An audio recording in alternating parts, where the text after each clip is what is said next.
జై తెలంగాణ. గౌరవనీయులు పెద్దలు అన్న మీ అందరికీ ఆప్తుడు, తప్పకుండా స్టేషన్ గన్పూర్ నియోజకవర్గానికి గతంలో చక్కగా ప్రాతినిధ్యం వహించడమే కాకుండా ఆనాడు అధికార పార్టీని వదిలిపెట్టి కేసీఆర్ గారి బాటన ఉద్యమంలో నడిచి తర్వాత ఉప ముఖ్యమంత్రిగా కూడా పనిచేసి అందరికీ ఆప్తులైన పెద్దలు స్టేషన్ గన్పూర్ నియోజకవర్గ బాధ్యులు అన్న డాక్టర్ తాటికొండ రాజయ్య గారికి, గౌరవనీయులు పెద్దలు అందరికీ ఆప్తులు సుపరిచితులు మాజీ మంత్రివర్యులు అన్నగారు డాక్టర్ లక్ష్మారెడ్డి గారు, గౌరవనీయులు మాజీ మంత్రివర్యులు పెద్దలు మొహమ్మద్ మహమూద్ అలీ గారు, ఇప్పటిదాకా మీ ముందు మిమ్మల్ని అందరిలో కూడా స్ఫూర్తి నింపే విధంగా ప్రసంగించిన మీ జిల్లా వాస్తవ్యులు శాసన మండలిలో ప్రతిపక్ష నాయకులు పెద్దలు మత్స్యనాచారి గారు, శాసన మండలి మాజీ సభ్యులు పెద్దలు విజి గౌడ్ గారు, వేదికపైన ఆసీనులైన మా గన్పూర్ నియోజకవర్గ సోదరులందరికీ పేరు పేరున సోదరికి, అదేవిధంగా వేదిక ముందున్న మా గన్పూర్ నియోజకవర్గ అన్నదమ్ములకు పేరు పేరున ఈరోజు మాజీ జెడ్పీటీసీ కీర్తి వెంకటేశ్వర్ గారు, అదేవిధంగా రాజేశ్వర రెడ్డి గారు ఇద్దరు కూడా కాంగ్రెస్ పార్టీ నుంచి, వారితో పాటు మాజీ సర్పంచులు, మాజీ ఎంపీటీసీలు, ఉప సర్పంచులు ఇంకా చాలామందిని తోడుకొని హైదరాబాద్ దాకా వచ్చి ఈరోజు అధికార కాంగ్రెస్ పార్టీని వదిలిపెట్టి పోరాట పార్టీ టీఆర్ఎస్లో చేరుతున్నందుకు మీ అందరికీ హృదయపూర్వకంగా స్వాగతం, సుస్వాగతం. ఇది ఒక రకంగా రాష్ట్రంలో వీస్తున్న గాలికి సంకేతంగా నేను భావిస్తా ఉన్నాను. ఎందుకంటే అధికార పార్టీని వదిలిపెట్టి ఇవాళ 15 నెలల స్వల్ప కాలంలో, అధికారం వచ్చిన 15 నెలల కాలంలోనే ఆ పార్టీ మీద మొహం మొత్తింది అంటే మరి ఏ రకంగా ఉన్నది కాంగ్రెస్ వాళ్ళ పరిపాలన దాన్ని బట్టే చెప్పొచ్చు. ఇవాళ గన్పూర్లోనే కాదు, మీరు నేను చెప్తే ఆశ్చర్యపోతారు, కొడంగల్ నియోజకవర్గం ఏదైతే రేవంత్ రెడ్డి గారి నియోజకవర్గం ఉందో అక్కడ కూడా మొన్న మన నాయకుడు మాజీ ఎమ్మెల్యే పట్నం నరేందర్ రెడ్డి గారి నాయకత్వంలో కాంగ్రెస్ పార్టీని వదిలిపెట్టి అక్కడ కూడా టీఆర్ఎస్ పార్టీలో చేరుతూ ఉన్నారు అంటే రాష్ట్రంలో ఏ రకంగా పరిస్థితులు ఉన్నాయో మనం అర్థం చేసుకోవచ్చు. కేవలం 14-15 నెలల కాలంలో ఇవాళ కాంగ్రెస్ పార్టీ అంటే ప్రజలకు ఎందుకు ఇంత కోపం వస్తున్నది మనందరికీ కూడా తెలుసు. మీరు గమనించండి, ఇవాళటి వార్త నేను చెప్పేది నిన్నటిది కాదు, మొన్నటిది కాదు, మున్పటిది కాదు, ఈరోజు వార్త. సరిగ్గా గత 48 గంటల్లో, పోయిన 2 రోజుల్లో రాష్ట్రంలో 7 రైతులు ఆత్మహత్య చేసుకున్నారు. 48 గంటల్లో 7 రైతు ఆత్మహత్యలు. ఇంకో దిక్కు అక్కడ శ్రీశైలం లెఫ్ట్ బ్యాంక్ కెనాల్ కోసం తవ్వుతున్న సొరంగంలో ఆ యాక్సిడెంట్ జరిగి దాదాపు 2.5-3 కిలోమీటర్ల ఆ సొరంగం అంతా కూలిపోయి 8 మంది కూలీలు అందులోనే ఇరుక్కపోయి ఉన్నారు. కానీ కాంగ్రెస్ ప్రభుత్వం ఏం చేస్తున్నది? ఇక్కడ 7 రైతులు చచ్చిపోతారు, ఆత్మహత్య చేసుకుంటారు, అక్కడ 8 మంది కూలీలు అలా ఇరుక్కపోయి ఉంటారు. కానీ ముఖ్యమంత్రి గారు ఎక్కడున్నారు? ఎన్నికల ప్రచారంలో బిజీగా ఉన్నాడు. ఏం ఎన్నికల ప్రచారం అది? ఆ ఎన్నికతోనే మన గవర్నమెంట్ మారేది ఉందా? కింద మీద అయ్యేది ఉందా?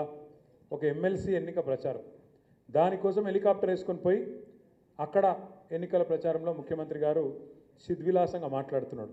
ఈ ఎలక్షన్ గెలిస్తేంది పోతేంది అని చెప్పి అక్కడ మాట్లాడుతున్నాడు.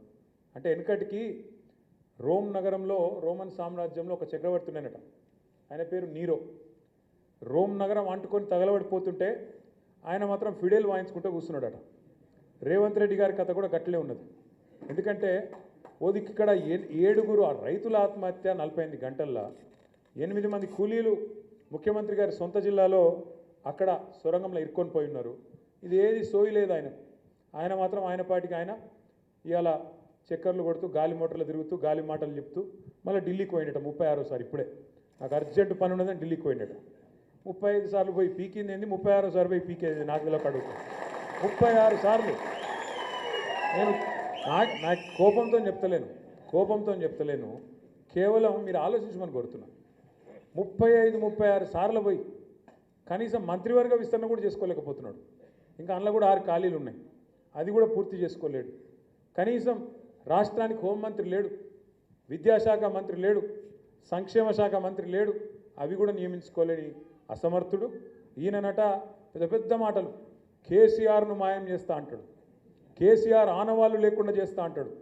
తెల్లారి లేస్తే కేసీఆర్ జపం చేయని రోజు ఉండదు, కేసీఆర్ జపం చేయని రోజు ఉండదు.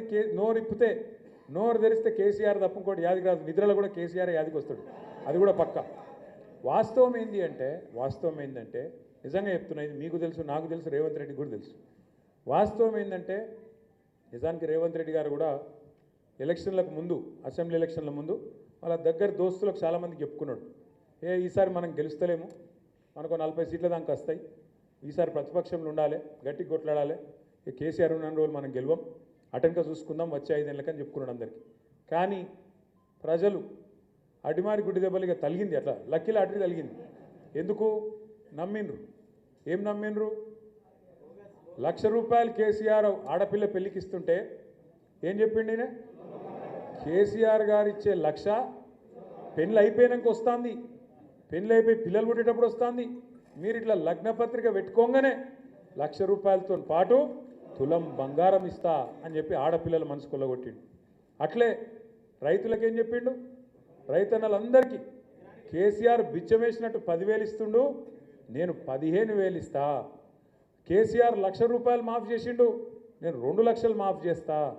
కేసీఆర్ మాఫ్ చేయంగా మొత్తం లాభపడ్డోళ్ళు కూడా అర్జెంటుగా బ్యాంకు గురుకుండ్రి, ఊరికి మీరు 2,00,000 తెచ్చుకోండి, నేను వస్తూనే ఉన్నా, రాగానే ఎంబడే డిసెంబర్ 9 నాడు సంతకం పెట్టి రుణం మొత్తం మాఫ్ చేస్తా అన్నాడు. ఇలా రేవంత్ రెడ్డి గారి ప్రభుత్వం వచ్చి ఒక 450 రోజుల దాకా అవుతా ఉంది.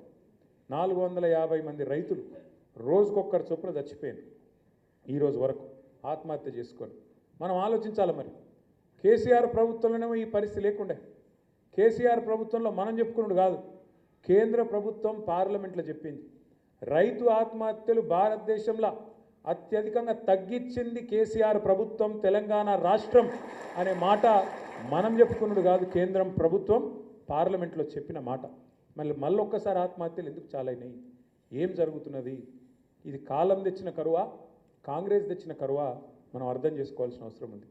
కేవలం కేసీఆర్ మీద కోపం, కేసీఆర్ ఆనవాళ్ళు ఉండొద్దనే ఒక ఆరాటం, దాంతో ఇవాళ మేడిగడ్డ కాళేశ్వరంలో 3 రిజర్వాయర్లు, 19 పంప్ హౌజులు, 3 బ్యారాజులు, 19 రిజర్వాయర్లు, అదేవిధంగా 21 పంప్ హౌజులు. ఇట్లా కాళేశ్వరం అంటే ఎక్కడో అక్కడ గోదావరిల కింద 80 మీటర్ల మీద ఉండే కాడ నుంచి హైదరాబాద్ దగ్గర, హైదరాబాద్ నెత్తి మీద కుండబెట్టినట్టు 618 మీటర్లకు పైకి అప్పుడెప్పుడో శివుడు గంగను కిందికి దించిండట, కేసీఆర్ ఏమో గంగను పైకి తీసుకొచ్చిండు. అక్కడ 80 మీటర్ల నుంచి 618 మీటర్ల కాడికి తీసుకొచ్చి కొండపోచమ్మ సాగర్ నింపి కాళేశ్వరం అనే ప్రాజెక్టు ప్రపంచంలోనే అతిపెద్ద లిఫ్ట్ ఇరిగేషన్ ప్రాజెక్టు, ఆ ప్రాజెక్టు కట్టిండు. అందులో 3 బ్యారేజీలు ఉన్నాయి. అందులో 3 బ్యారేజీలల్లా 340 పిల్లర్లు ఉన్నాయి, 340 370 పిల్లర్లు ఉన్నాయి. అందులో ఒక్క పిల్లర్కు పర్రె పట్టింది, ఒక్కటి. దాన్ని పట్టుకొని ఎంత కథ చేసిర్రు అప్పుడు? కాంగ్రెస్ వాడేమో దున్నపో తినింది అంటాడు, బీజేపీ వాడేమో దుడ్డని కట్టేరా అంటాడు. ఆ పర్రెను పట్టుకొని ఇక దానికి రాహుల్ గాంధీని తెచ్చి ఎన్డీఎస్ఏనట, ఇంకోటట ఆగమేఘాల మీదకొచ్చి ఇగో ఇది చూసినారు, ఇగో ఇదే పర్రె ఇగో చూసినారు, మొత్తం పోయింది, 1,00,000 కోట్లు ఇళ్ళకెళ్ళి పర్రెలకెళ్ళి త్వరలకెళ్ళి కిందికి వీకినాయి, మొత్తం జనాన్ని ఆగం చేసి కాళేశ్వరం అంటేనే అవినీతి, ఇది అది డామ్ డూమ్ అని చెప్పి మొత్తానికి ఓట్లు దొబ్బినావు జనాలను. నువ్వు తర్వాత ఇంకా మళ్ళీ పుల్లన్న ఉన్నారు కదా యూట్యూబ్లో, అందరు కలిసి మొత్తం కేసీఆర్ తిట్టుడే పనిగా పెట్టుకొని జనాల నెత్తులు పాడు చేసి, రైతుల నెత్తులు కూడా ఖరాబ్ చేసి, మొత్తానికి ఏదో జరిగినట్టు చూపెట్టి ఆయనతో ఓట్లు కొట్టుకున్నారు. మరి నేను అడుగుతున్నా ఈరోజు ఇదే మేధావులను, ఈ రాష్ట్రంలో ఉండే మీడియాను కూడా నేను అడుగుతా ఉన్నా, కాళేశ్వరంలో ఒక్క బ్యారేజీలో ఒక్క పర్రె పడితే దానికి గింత లొలిపెట్టిరు మీరు. మరి అలా సుంకిశాల కూలిపోతే, అక్కడ రిటైనింగ్ వాల్ కూలిపోతే ఎవ్వరు మాట్లాడరు, బీజేపీ వాడు మాట్లాడాడు, కాంగ్రెస్ వాడు కుయ్యనడు. ఎస్ఎల్బీసీలో 2.5 కిలోమీటర్ల టనెల్ కూలిపోతే ఎవరు మాట్లాడరు. మీ కాడ ఏం ప్రాజెక్ట్ అది? పెద్దవాగు ఖమ్మం దగ్గర కొట్టుకపోతే, ఆ బ్రిడ్జ్ కొట్టుకపోతే ఎవడు ఎన్డీఎస్ఏ మాట్లాడాడు, ఎవడు ఎన్డీఏ మాట్లాడాడు. చూడండి, ఇలా రేవంత్ రెడ్డికి రక్షణ కవచంలాగా ఉన్నది ఎవరో కాదు, బీజేపీ. నేనేదో ఉత్తగా చెప్తలేను ఈ మాట, లేకపోతే మేడిగడ్డల పర్రె పట్టింది అని రేవంత్ రెడ్డి అనగానే తెల్లారే వరకు వాడొచ్చి వాలిపోలే గద్ద లెక్క. బీజేపీడు ఎన్డీఎస్ఏ అని వస్తుంది, నేషనల్ డ్యామ్ సేఫ్టీ అథారిటీ. వస్తాడు, వచ్చేది ఇట్లా చూసినట్టు చూసి తెల్లారే వరకే బీజేపీ ఆఫీస్లో ఒక రిపోర్ట్ తయారు చేసి ఇక్కడ ప్రజల మీద వేసి ఎలక్షన్లలో గోల్మాల్ చేసింది. మరి ఇలా ఎస్ఎల్బీసీలో టన్నల్ కూలి దాదాపు 72 గంటలు అవుతాను. ఎందుకో రాడు మరి, ఎన్డీఎస్ఏ రాదు, ఏ బీజేపీ వాడు మాట్లాడాడు, ఎవరి నోరు పెగులుతలేదు, కిషన్ రెడ్డి మాట్లాడాడు, బండి సంజయ్ అనడు అనడు. ఎందుకు ఏమొచ్చింది ఇబ్బంది మీకు? ఎందుకు మాట్లాడతలేరు? సుంకిశాల రిటైనింగ్ వాల్ కూలిపోతే దాని మీద ఒక సోదరుడు మహబూబ్నగర్ జిల్లాలో గవినోల శ్రీనివాస్ అని ఉంటాడు, ఆయన ఆర్టీఐ కింద దరఖాస్తు పెట్టుకున్నాడు. ఎంత నష్టమైంది, ఎందుకు కూలిపోయింది చెప్పాలి, కాంగ్రెస్ ప్రభుత్వం అవినీతి వల్ల కూలిపోయిందా, ఏమిటికి కూలిపోయింది చెప్పాలి అంటే ఏం ఆన్సర్ ఇస్తారు తెలుసా? ఏం జవాబు ఇచ్చారు ఎరికేనా? ఇది దేశ భద్రతకు సంబంధించిన అంశం, మీకు చెప్పమాట. ఏది రిటైనింగ్ వాళ్ళు సుంకిశాలలో కూలిపోతే అది దేశ భద్రతకు, ఏమైనా చైనా సరిహద్దులు ఉందా, పాకిస్తాన్ సరిహద్దులు ఉందా, గీడ ఆంధ్ర తెలంగాణ బార్డర్ కార్డు ఉంటే, అది కూడా మన తెలంగాణలో ఉంటే, అందులో రిటైనింగ్ వాళ్ళు మీ అవినీతి వల్ల కూలిపోతే, మీ కమిషన్ల వల్ల కూలిపోతే దాని మీద బీజేపీ వాడు మాట్లాడాడు. ఒక తమ్ముడు శ్రీనివాస్ అడిగితే దేశ భద్రతతో ముడిపడిన వ్యవహారం కాబట్టి సమాధానం అంటున్నది రేవంత్ రెడ్డి ప్రభుత్వం. అదే ఈరోజు ఎస్ఎల్బీసీలో టన్నల్ల కూలిపోతే బీజేపీ వాడు మాట్లాడాడు. ఈ రెండే కాదు నేను చెప్పేది, ఒక్కసారి జాగ్రత్తగా వినండి. ప్రధానమంత్రి నరేంద్ర మోడీ గారు వస్తారు తెలంగాణ పార్లమెంట్ ఎన్నికల ప్రచారంలో. ఏమంటాడు ఆయన వచ్చి? ఈ రాష్ట్రంలో కాంగ్రెస్ పార్టీ అత్యంత అవినీతి ప్రభుత్వాన్ని నడుపుతూ ఉన్నది, ఇక్కడ ఆర్ఆర్ ట్యాక్స్ వసూలు చేస్తున్నారు, RR tax, Rahul Revanth tax వసూలు చేస్తున్నారు. ఒక్కొక్క బిల్డర్ దగ్గర హైదరాబాద్లో స్క్వేర్ ఫీట్కు 150 రూపాయలు వసూలు చేస్తున్నారు అని ప్రధానమంత్రి గారు వచ్చి ఏప్రిల్ మాసంలో గర్జించిపోయిండు. మరి గర్జించి 10 నెలలే, ఇంతవరకు యాక్షన్ మాత్రం లేదు. అయ్యా రేవంత్ రెడ్డి గారు తన బావమరిది గారి కంపెనీ పేరు శోధ. ఆ శోధ అనే కంపెనీ కేవలం 2 కోట్ల లాభం ఆర్జించింది. అసొంటి కంపెనీకి 1137 కోట్ల కాంట్రాక్ట్ ఇచ్చిండు రేవంత్ రెడ్డి. సుజన్ రెడ్డి అని ఆయన బామ్మర్ది కంపెనీకి 1137 కోట్ల కాంట్రాక్ట్, అది కూడా ఏ స్కీమ్లా? అమృత్ అనే స్కీమ్లో ఇచ్చిండు. అమృత్ అంటే ఏంది? కేంద్ర ప్రభుత్వ స్కీమ్. నేను ఢిల్లీ దాకా పోయినా, ఇక చూడండి సార్, ఈయన వాళ్ళ బామ్మర్ది, ఆయన కంపెనీకి ఎలాంటి అర్హతలు లేవు, 2 కోట్లు వాళ్ళ కంపెనీ లాభము. మరి 2 కోట్ల లాభం సంపాదించే కంపెనీ 1137 కోట్ల పనిచేస్తుందంటే ఊళ్ళో చిన్నపిల్లగాడు కూడా నమ్మడు. గా కంపెనీకి ఇస్తే మీరు విచారణ చేయరా సార్ అని చెప్పి ఆ సంబంధిత మంత్రి గారికి, మున్సిపల్ మంత్రి గారికి ఢిల్లీలో ఆయనకు దరఖాస్తుతో పాటు మొత్తం ఆధారాలు ఇచ్చి 6 నెలలు ఆయన ఉల్కడు పల్కడు. అట్లే ఇక్కడ పొంగులేటి శ్రీనివాసరెడ్డి గారి ఇంటి మీద ఈడీ రైడ్ అవుతుంది. ఈడీ రైడ్ అయ్యి ఇప్పటికి దగ్గర 160 రోజులైంది. అందులో ఏం దొరికిందో ఎవరికి తెలియదు, బ్రహ్మరహస్యం. ఈడీఓడు నోరు ఇప్పాడు, పొంగులేటి నోరు ఇప్పాడు. ఇవన్నీ ఏనికి సంకేతం? మరి ఎవరిని కాపాడుతున్నారు ఇవాళ రాష్ట్రంలో? బీజేపీ మీద ఒక్క మాట రేవంత్ రెడ్డి మాట్లాడారు, మీరు చూడు. తెల్లారలేస్తే కేసీఆర్ తిట్టుడే తప్ప బీజేపీ మీద పల్లెత్తు మాట్లాడాడు. దబ్బని ఎప్పుడన్నా రాహుల్ గాంధీ ముళ్ళుగర్ర పెట్టి పొడిస్తే ఇట్లా ఏదో మాట్లాడినట్టు చేస్తాడు తప్ప ఎన్నడు భయం.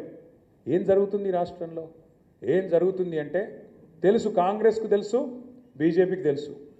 కేసీఆర్ పార్టీ ఉంటే ఈ ఇద్దరి ఆటలు సాగాయని తెలుసు కాబట్టి ఇద్దరు కలిసి కేసీఆర్ గారిని, మన పార్టీని ఖతం చేయాలన్నదే వాళ్ళ ఆలోచన. సక్సెస్ అయినరు కొంతవరకు. అసెంబ్లీ ఎన్నికల్లో కుమ్మక్క అయినరు, సక్సెస్ అయినరు. పర్రెవట్టంగానే ఢిల్లీకి వెళ్ళి ఉరికి రావాలి, రిపోర్ట్ ఇవ్వాలి, ఆగమాగం దున్నపోతూ ఈయన ఆయన అనగానే దుడ్డను కట్టిమని ఈయనని మొత్తానికి గోల్మాల్ గోవిందం చేసి మనని ఓడగొట్టిరు. సరే ఓడగొట్టిరు, ఏం కాదు. ఎందుకంటే 2 సార్లు ఇదే ప్రజలు మనకు అధికారం ఇచ్చారు. ఇప్పుడు ప్రతిపక్షంలో కూర్చోమని చెప్పి ఆదేశం ఇచ్చారు. మరి ప్రతిపక్షంలో కూర్చున్న తర్వాత మేము కూడా జాగ్రత్తగా గత 14-15 నెలలుగా అన్నీ గమనిస్తూ ఉన్నాం. ఇప్పుడిప్పుడే మనోళ్ళకి అందరికీ అర్థమవుతుంది. చూస్తాను వీడియోలు వాట్సాప్లో తిరుగుతున్నాయి కదా, ఏమేమంటారు ప్రజలు చూస్తున్నారు. ఆడోళ్ళు, మగోళ్ళు, రైతులు, ముసలోళ్ళు చూస్తుర్రా ఎన్ని మాటలు మాట్లాడుతున్నారు. నిజంగా చెప్తున్నా, మీరు నమ్ముతారో నమ్మరో కానీ అమ్మతోడు చెప్తున్నా, తెలుగు భాషలో గిన్ని తిట్లుంటాయని తెలియదు నాకు. అరే ఏం తిట్టుడే అది? భయం కూడా లేదు, భక్తి లేదు, గొట్టం పెట్టుడు ఆలస్యం, రమ్మను వాడిని అంటారు. ఏడికెళ్ళి వస్తారు వాడు, భయం వానుకుంది, వస్తే ఇబ్బంది కొట్టట్టున్నారు జనంలో. నేను మన కొడంగల్లో పోయినా, లగచర్ల అని ఊరు, ఆడ మొత్తం మా లంబాడ సోదరులు ఉంటారు. ఆ లంబాడ సోదరుల భూములు గుంజుకునే ప్రయత్నం చేస్తే పాపం వాళ్ళు మరలబడ్డారు. అధికారులు వస్తే ఆ రోజు నిరసన చెప్పినారు, అలా నిలగొట్టారు. అదే రేవంత్ రెడ్డి పోతే ఈపే వాళ్ళ కొడుతురు, అధికారులకు నిరసన చెప్పేలా కొట్టిరు. ఇక రేవంత్ రెడ్డి అహం దెబ్బతిన్నది. అగో నా కాన్స్టిట్యున్సీలో నేను భూములు ఇవ్వమంటే మీరు ఇయ్యరా, మీ ఆయుష్యత ఎంత, మీ బతికెంత, నేను అనుకుంటే ముఖ్యమంత్రిని అని చెప్పి 40 మందిని తీసుకుపోయి జైల్లో పెట్టిండు. మొత్తం లంబాడ రైతులు, గిరిజన రైతులు, దళిత రైతులు తీసుకుపోయి జైల్లో వారేసిండు. మేము జైల్లో చుట్టూ తిరిగినాం. Parigi jail, Sangareddy jail, Cherlapally jail తిరిగి ఢిల్లీ దాకా పోయి ఆడ human rights commission, SC commission, ST commission, women commission, అన్ని కమిషన్లు పోయి కలిసి ఇట్లున్నది ముఖ్యమంత్రి గారి ప్రవర్తన, ఆయన సొంత నియోజకవర్గంలోనే దౌర్జన్యం జరుగుతున్నది, మీరు కాపాడాలి అని చెప్పి మొత్తానికి కొట్లాడి వాళ్ళని ఇడిపించినాం, బెయిల్ ఇప్పించినాం, ఇడిపించినాక మొన్న నేను పోయిన ఆడికి లగచర్లో పోయినా, కోస్కి పోయినా ముఖ్యమంత్రి నియోజకవర్గానికి. నేను నిజంగా చెప్తున్నా, నేను కూడా ఊహించలేదు. నేను పోయినప్పుడు మా వాళ్ళు రమ్మంటే కార్యకర్తల సమావేశం లెక్క ఒక 3-4 వేల మంది ఉంటారేమో అనుకున్నా.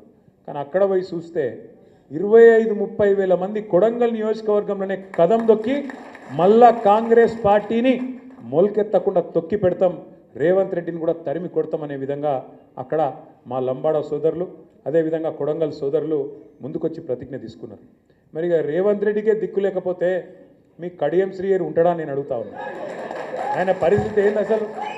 కడియం శ్రీహరి ఇలా పెద్ద పెద్ద మాటలు మాట్లాడతాడు. చూస్తే అప్పుడప్పుడు గమ్మత్ అనిపిస్తుంది. అది సామెతను శకునం చెప్పే బల్లి కుడితిలో పడ్డదని. అరే అసలు తెల్లారు లేస్తే నీతులు మాట్లాడతాడు, ఏదో పెద్ద పెద్ద నీతివంతమైన మాటలు. ఆయన ఒక్కడే మేధావి, ప్రపంచంలో లేడీ ఎవరికి తెలియలేదు, ఈయనకేమున్నది అన్నట్టు పోజులు కొడతాడు. మరి గన్ని శకునాలు చెప్పే పెద్ద మనిషి, గన్ని నీతివంతమైన డైలాగులు కొట్టే పెద్ద మనిషి ఏమన్నా ఇచ్చేస్తుంటే రాజీనామా చేసి ఎలక్షన్కి రా, దమ్ముంటే చూసుకుందాం రా. గన్పూర్లో దమ్ముంటే రా, పెద్ద పెద్ద మాటలు ఎందుకు? ఓ పెద్ద భీకరమైన డైలాగులు, బీభత్సమైన పోజులు, గాల్లె గెలుసుడు కాదు కదా. నిజంగానే నీ రేవంత్ రెడ్డికి, నువ్వు చేరిన కాంగ్రెస్ పార్టీకి ఏమన్నా దమ్ముంది, ప్రజల ఆదరణ ఉంది అనుకుంటే రాజీనామా పెట్టు రా. ఒక్క కడియం శ్రీహరే కాదు, 10 మంది వాళ్ళు ఏమనుకుంటారో నాకు తెలియదు కానీ తప్పించుకోజాలరు. సుప్రీంకోర్టులో కొట్లాడుతున్నాం, తప్పకుండా న్యాయం జరుగుతుంది. 10 ఎలక్షన్లు కూడా ఉప ఎన్నికలు వస్తాయి, బరాబర్ గిరిగీసి కొట్లాడాలి, వీళ్ళ సంగతి ఏందో చూపెట్టాలి. దయచేసి నేను మిమ్మల్ని కోరేది ఒకటే, ప్రజలకు కూడా ఇప్పుడిప్పుడే అర్థమవుతున్నది, మోసపోయినామని అర్థమైంది. మనకు ఓటైన వాళ్ళు కూడా ఇప్పుడు బాధపడతాను. ఇక బయటికి చెప్పుకోలేరు ఇమ్మీడియట్గా, కానీ కొద్దిగా టైం పడుతుంది, కానీ బాధపడతాను. కానీ ఇది మంచిదే, మనకు ఇది ఖచ్చితంగా మన మంచికే. ఎందుకంటే ప్రజలకు కూడా తెలిసి రావాలి. అప్పుడప్పుడు గాడిదని చూస్తేనే గుర్రం విలువ తెలుస్తుంది, చీకటిని చూస్తేనే వెలుగు విలువ కూడా తెలుస్తుంది. రేవంత్ రెడ్డిని చూస్తేనే కేసీఆర్ విలువ కూడా ఇలా అర్థమవుతుంది. ఇది వాస్తవం. కేసీఆర్ ఉన్నప్పుడు మంచిగా బ్రహ్మాండంగా పడుతుండే, టంగు టింగ్ అనుకుంటా మంచిగా రైతు బంధు పడుతుండే. మరి ముఖ్యమంత్రి గారిగా సేమ్ టింగు టింగ్ అంటే బాగుండదు కదా, అందుకే ఏమనుకున్నాడు, టకీ టకీ అని మొదలుపెట్టాడు. పడా టకీ టకీ పడుతున్నాయి, రైతు బంధు టకీ టకీ, రుణమాఫీ జరిగిందా టకీ టకీ, కళ్యాణ లక్ష్మి పడుతుందా టకీ టకీ, ఒక్కటన్నా ఏదన్నా ఆ టకీ టకీ ఒక్క కాడ మాత్రం పడుతుంది. ఎక్కడ? ఢిల్లీలో మాత్రం మోగుతుంది టకీ టకీమని. ఇడికెళ్ళి సంచులు మోయాలి, ఢిల్లీలో ముఠ చెప్పాలి, పదవిగా పడుకోవాలి. గంతే కదా, ఒక్కటే ఉన్నది టకీ టకీ అని దోసుకోవాలి. ఇక్కడ బిల్డర్ల కాడ, కాంట్రాక్టర్ల కాడ, భూముల సెటిల్మెంట్ల కాడ గదే పని. ఏం చెప్తురా 14-15 నెలలకెళ్ళి అంటే గది ఒక్కటే పని మాత్రం జోరుగా నడుస్తూ ఉన్నది. ఒక్క మాట దయచేసి ఇక్కడికి వచ్చిన మా తమ్ముళ్ళు ఆలోచించాలి, ముఖ్యంగా చదువుకున్న పిల్లలు. కేసీఆర్ ప్రభుత్వాన్ని ఇదే రేవంత్ రెడ్డి ఒకసారి కాదు, ఒక 100 సార్లు అన్నాడు, 1000 సార్లు అన్నాడు. అప్పుల పాలు చేసిపోయినా ఆ రాష్ట్రాన్ని, అప్పుల పాలు చేసిండు, ఆగం చేసిండు, నాశనం చేసిండు అని మాట్లాడండి. మేము మొత్తం పురుజ లెక్క తీసి చెప్పినాం మొన్న అసెంబ్లీలో. ఏం చెప్పినాం? మొత్తం 10 ఏళ్ల కాలంలో తెలంగాణ వచ్చినాక కేసీఆర్ ప్రభుత్వం చేసిన అప్పు సంవత్సరానికి 41,000 కోట్లు, సంవత్సరానికి 41,000 కోట్లు. సరే, కేసీఆర్ ప్రభుత్వం అప్పు చేసింది. అప్పుతో ఏం చేసింది అంటే, కేసీఆర్ ప్రభుత్వం అప్పటిదాకా ఘోరాతి ఘోరంగా ఉన్న కరెంటు వ్యవస్థను మంచిగా చేసింది. 24 గంటల కరెంట్ ఇచ్చేటట్టు అద్భుతంగా, రైతులకు ఉచితంగా ఇచ్చేటట్టు అద్భుతమైన ఏర్పాట్లు చేసింది. సబ్స్టేషన్ లేని కాడ సబ్స్టేషన్ కట్టినాం, లైన్లు వేయాల్సిన కాడ లైన్లు వేసినాం, పోల్స్ వేయాల్సిన కాడ పోల్స్ వేసినాం, ట్రాన్స్ఫార్మర్ పెట్టాల్సిన కాడ ట్రాన్స్ఫార్మర్ పెట్టినాం, కరెంటు బాగా చేసినాం. అద్భుతమైన ప్రాజెక్టు కాళేశ్వరం, మొత్తం భారతదేశంలో కాదు ప్రపంచంలో అతిపెద్ద lift irrigation project Kaleshwaram project కట్టేందుకు అప్పు చేసినాం, భవిష్యత్తు మీద పెట్టుబడి పెట్టినాం. నల్ల నీళ్ళు లేని దుస్థితి, ఆడబిడ్డల నెత్తి మీద కుండ పెట్టుకొని బిందె పెట్టుకొని కిలోమీటర్లు పోయే అవస్థ ఏదైతుండేనో అగో దాన్ని మిషన్ భగీరథతోని బ్రహ్మాండంగా మొత్తం తుడిచిపెట్టి శాశ్వతంగా ఇంటింటికి నల్లా పెట్టి నీళ్ళిచ్చిన ప్రభుత్వం కేసీఆర్ ప్రభుత్వం. 73,000 కోట్ల రూపాయలు ఒకసారి కాదు, 2 సార్లు కాదు, 12 సార్లు 12 కాలాలు మీకు రైతు బంధు రూపంలో 73,000 కోట్ల రూపాయలు 70 లక్షల రైతుల ఖాతాల్లో టైంకు టంచన్గా వేసింది కేసీఆర్ ప్రభుత్వం. 28,000 కోట్ల రూపాయలతోని 2 సార్లు ₹1,00,000 దాకా రుణమాఫీ చేసింది కేసీఆర్ ప్రభుత్వం. జిల్లాకు ఒక మెడికల్ కాలేజ్ పెట్టింది కేసీఆర్ ప్రభుత్వం. వరంగల్లో ఇవాళ మొత్తం తెలంగాణలోనే అతి పెద్ద హాస్పిటల్ కట్టింది కేసీఆర్ ప్రభుత్వం. మీ గన్పూర్లో Kaloji university of health sciences పెట్టింది కేసీఆర్ ప్రభుత్వం.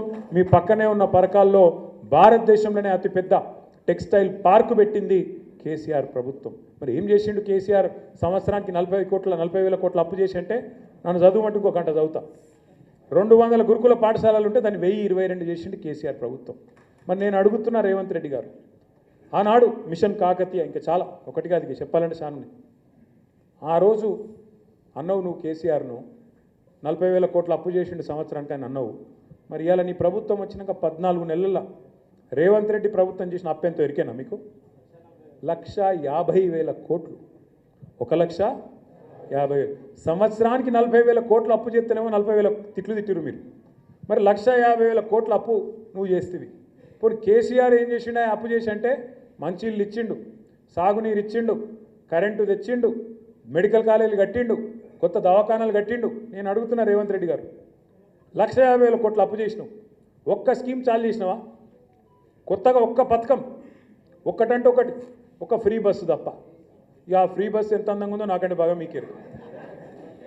మహిళా సోదరీమణులేమో సీట్ల కోసం కొట్లాడతాను, టికెట్ కొన్న మా అన్నదమ్ములేమో పైసలు పెడితేనే నిలబడబడితే మన అన్నదమ్ములు కొట్టుకోబట్టి ఫ్రీ బస్సు గట్లున్నది. అదొక్కటి తప్ప ఒక్క పథకం ఏదన్నా అయిందా? ఆ రైతు బంధుకే దిక్కులేదు. కేసీఆర్ గారు చెప్పిండు, మీకు చిలుకకు చెప్పినట్టు చెప్పిండు. ఏమన్నాడు? కాంగ్రెస్ కోటేస్తే రైతు బంధుకు రామ్ రామ్ అవుతుంది, యాది పెట్టుకోమన్నాడు. ఇలా అయిందా చెప్పినట్టు? ఇలా 1,50,000 కోట్ల అప్పు చేసి కొత్తగా ఒక్క ఇటుక పెట్టలే, కనీసం ఒక గోడ కట్టలే, కనీసం ఒక పథకం చాలు చేయలే. ఏడవైనా పైసలు మరి? ఢిల్లీలో ఠకీమని ఢిల్లీలో మాత్రం రాహుల్ గాంధీ కాడ పైన ఉండే ఢిల్లీ పెద్ద లెవెల్ అవుతున్నారో ఆడ మాత్రం మంచిగానే పడుతున్నాయి.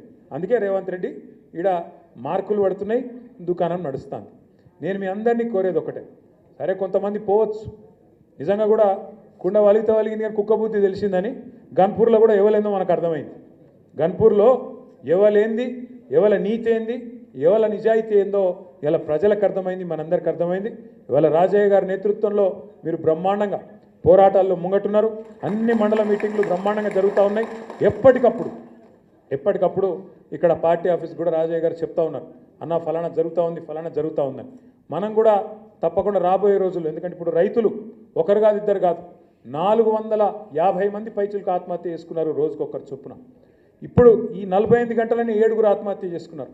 ఒకవైపు మన రైతులను కాపాడుకుంటూ, మరొక వైపు వాళ్ళ కోసం పోరాటాలు చేస్తూ మనం కూడా ముందుకు పోదాం. పెద్దలు కేసీఆర్ గారి నాయకత్వంలో ఈ సంవత్సరంలో మనం 3 ముఖ్యమైన పనులు చేసుకోబోతా ఉన్నాం.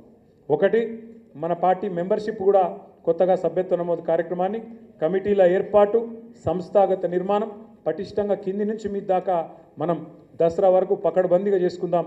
ఏప్రిల్ 27 తర్వాత చాలు చేసుకొని మన పార్టీ వార్షికోత్సవం తర్వాత బ్రహ్మాండంగా మనం ఒక 3-4 నెలల్లో మంచి కమిటీల నిర్మాణం కిందికెళ్ళి మీ దాకా బందోబస్తుగా చేసుకుందాం. నెంబర్ 1. నెంబర్ 2, ఎప్పటికప్పుడు ప్రజా పోరాటాలు. అది వీళ్ళు ఇచ్చిన 6 గ్యారంటీలు 420 హామీలు మాత్రమే కాదు, వీళ్ళు చెప్పిన ఇతరత్ర విషయాలు, రుణమాఫీ కావచ్చు, ఇంకోటి కావచ్చు, అన్నిటి విషయంలో బీజేపీ వాడు నోరు తెరవడు. ఎందుకంటే వాళ్ళకు మంచి ఒప్పందం ఉంది. నువ్వు కొట్టినట్టు చేయి, నేను ఏడిచినట్టు చేస్తా అంటారు తప్ప వాళ్ళు ఇద్దరు ఏం చేసుకోరు. మళ్ళా కొట్లాడేది, నిలబడేది, తెలంగాణ ప్రయోజనాల కోసం కలబడేది కేసీఆర్ దండు, ఈ గులాబీ సైన్యమే తప్ప ఇంకొకరు కాదు. కాబట్టి ఇంకోవైపు ప్రజా పోరాటాలు కూడా కొనసాగించాల్సిందే.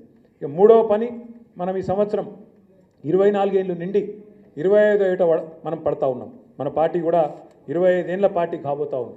కాబట్టి రజతోత్సవ సంబురాలు కూడా పార్టీ పిలుపునిస్తుంది. ఎక్కడికక్కడ రజతోత్సవ సంబురాలు అంటే ఈ 25 ఏళ్లలో 14 ఏళ్ళు పోరాటం, అదేవిధంగా ఉద్యమంలో ఆనాడు ప్రజలతోని కలిసి సకల జనుల సమ్మె కానీ, అదేవిధంగా ఊరూరా వంట వార్పులు కానీ, ఒక రకంగా అది ఎన్నో పోరాటాలు చేసిన పార్టీ టీఆర్ఎస్ పార్టీ. ఆనాటి పోరాట స్ఫూర్తిని, 10 ఏళ్ల ఆదర్శవంతమైన పరిపాలనను ఈ రెండింటిని కూడా మేళవించి రజతోత్సవంలో ఆందోళన పదంలో కానీ పరిపాలనలో కానీ కేసీఆర్ గారి మార్కు ఎట్లుండేనో చూపెట్టే విధంగా ప్రజలందరికీ గుర్తొచ్చే విధంగా రజతోత్సవాలు కూడా ఘనంగా చేసుకుందాం. మరి ఈ సందర్భంగా ఈరోజు బ్రహ్మాండంగా గన్పూర్ నియోజకవర్గం నుంచి వెంకటేశ్వర్లు గారు కానీ, రాజేశ్వర రెడ్డి గారు కానీ, వారి వెంబడ తరలి వచ్చిన మిగతా మిత్రులు కానీ పేరు పేరున మీ అందరికీ కూడా స్వాగతం పలుకుతూ మళ్ళీ రానున్న రోజుల్లో కలుసుకుందామని కూడా తెలియజేస్తూ, మీరు ఒక్కొక్కరుగా వచ్చినట్టయితే అందరికి కండువాలు కప్పుకుందాం, అందరితో కూడా ఫోటోలు దిగుదాం, ఇలా ఒక లైన్ ప్రకారం పోదామని చెప్పి తెలియజేసుకుంటూ జై తెలంగాణ.